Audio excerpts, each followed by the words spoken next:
Que a paz do Senhor esteja conosco agora e sempre. Com muita alegria, nós vamos falar sobre um tema que nos agrada bastante.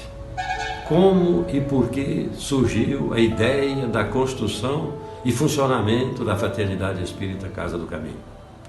Na época, nós éramos trabalhadores do Centro-Oriente.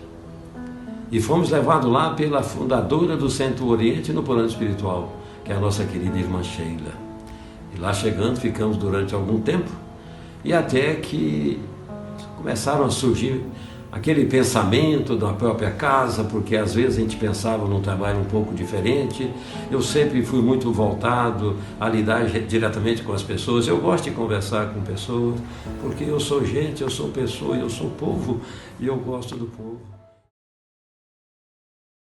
E muitas vezes você ficava inibido, constrangido de certas coisas. E aí convidando os amigos para fazerem parte, para a gente fundar.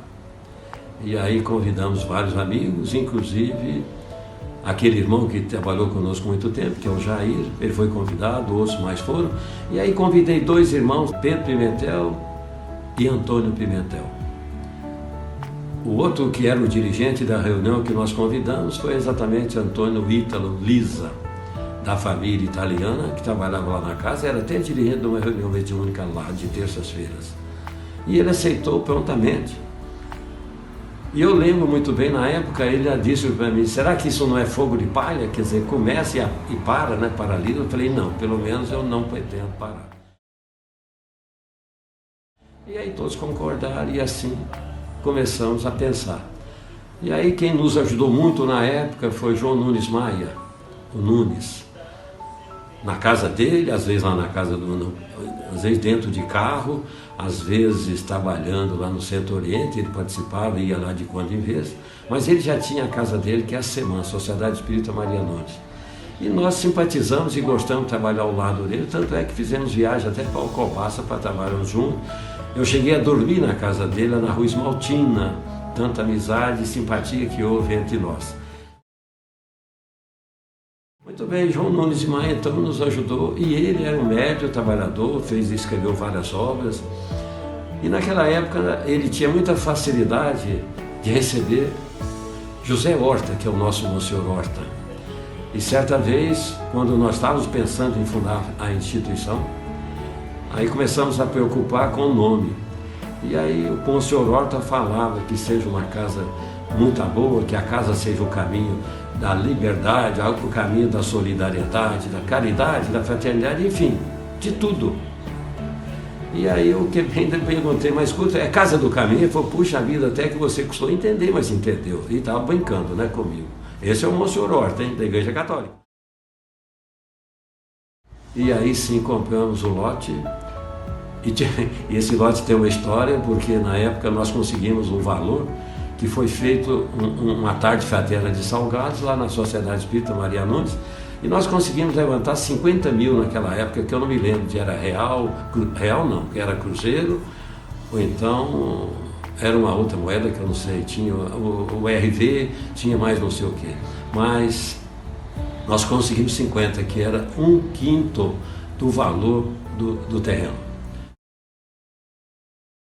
E aí compramos e começamos a trabalhar, começamos a construir, e começamos. E nessa época, na construção, no início da construção, nós tivemos várias dificuldades, inclusive um enxame de marimbondos lá, nos atormentou na construção. Até que eu fiz uma prece, e com a prece eu me lembro, tinha um trabalhador que era da LBV, da Legião da Boa Vontade, ainda brincou comigo, nossa, já o senhor tem uma prece forte, né? Afastou os insetos marimbondos. Até que no dia 12 de outubro de 1989 nós conseguimos inaugurar, fazendo uma festa festiva, e eu lembro muito bem que o nosso irmão, o nosso presidente no plano espiritual, que é o Eurípides Borsandufo, ele disse lá nessa reunião festiva, hoje é festa, mas depois é só trabalho, trabalho e trabalho.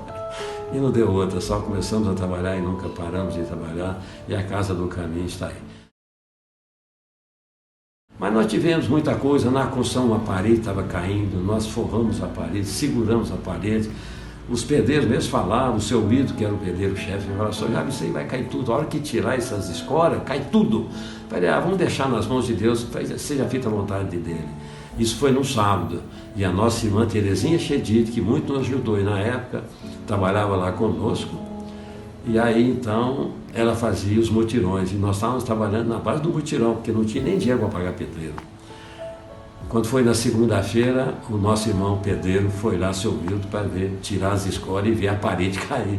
E para a decepção dele, a parede estava até hoje, no dia de hoje. Ela não caiu, graças ao Pai e à misericórdia de Deus. Tivemos muita tristeza também, choro, lágrimas e até sangue, porque machucamos lá na construção, porque você acaba machucando, exagera, pega no ferro, num pé, qualquer coisa e acaba machucando. Eu me lembro, na época, nós fizemos lá 22 mutirões controlados pela nossa irmã, Terezinha Chedid. E esses mutirões ajudou bastante. E hoje nós temos uma casa lá, que graças ao Pai, funciona maravilhosamente bem. E nós temos, sempre tivemos a ajuda de vários irmãos espíritas. E eu me lembro muito bem quando eu estava procurando, voltando um pouco atrás, o lote para comprar, para poder construir de fato. E aí eu estava procurando mais perto de casa, que era lá no bairro, era Santa Lúcia, eu queria comprar nessa região, aqui na Avenida Barão Alves de Melo, na Silva Lobo, tudo para ficar mais perto, mais facilitar. Até que um dia o moço falou, Jarbas, construir perto de casa, no fundo de casa é muito bom, é fácil, é muito bom, mas cadê o mérito? Aonde é que você trabalha de fato? Eu falo, eu trabalho visitando doentes lá na região leste, que é São Geraldo, Boa Vista e tudo mais, os bairros, tinha era Pompeia também, Nova Vista e outros bairros também ali perto. Ele falou, pois então é lá que você deve construir. E assim foi feito. Quer dizer, não fiz à vontade. E o próprio nome da casa também não fui eu que escolhi, não. Foram eles que escolheram, quer dizer, os amigos espirituais. Portanto, a Casa do Caminho está lá hoje. Depois compramos 2 lotes. Já tem um tempão, até o nosso irmão Sérgio Cardielli nos ajudou bastante na compra dos lotes. E ele que conseguiu para nós, a nossa arquiteta, o engenheiro, amigo nosso, foi lá, trabalhou como engenheiro conosco até bem pouco tempo. De forma que a Casa do Caminho, eu tenho certeza absoluta que o ano que vem, com o amparo do mais alto, o ano que vem nós vamos abrigar e asilar as primeiras crianças que aparecerão por lá. Isso eu tenho certeza absoluta. E para agradecer por tudo que eu estou falando e lembrando do nosso passado, que é um passado até recente, que dá saudade, né? Porque foi muito sacrifício e a perda de muitos e muitos irmãos com quem nós tínhamos uma verdadeira amizade, que nos deixaram retornar à pátria espiritual, mas aonde estão, tenho certeza que eles estão nos ouvindo e eu sinto saudade de todos eles, sem exceção. E essa prece que eu vou fazer, eu peço a Jesus e a Maria de Nazaré que abençoe a todos os meus irmãos que participaram da fundação da Casa do Caminho e que hoje estão ao lado do Cristo. Que eles possam receber a nossa energia de paz, de amor e de luz. Ave Maria, cheia sois de graça, o Senhor é convosco. Bendita sois vós entre as mulheres, bendito é o fruto do vosso ventre, nasceu Jesus. Santa Maria, Mãe de Jesus, rogai a Deus por nós, pecadores, agora, na hora da nossa morte. Amém.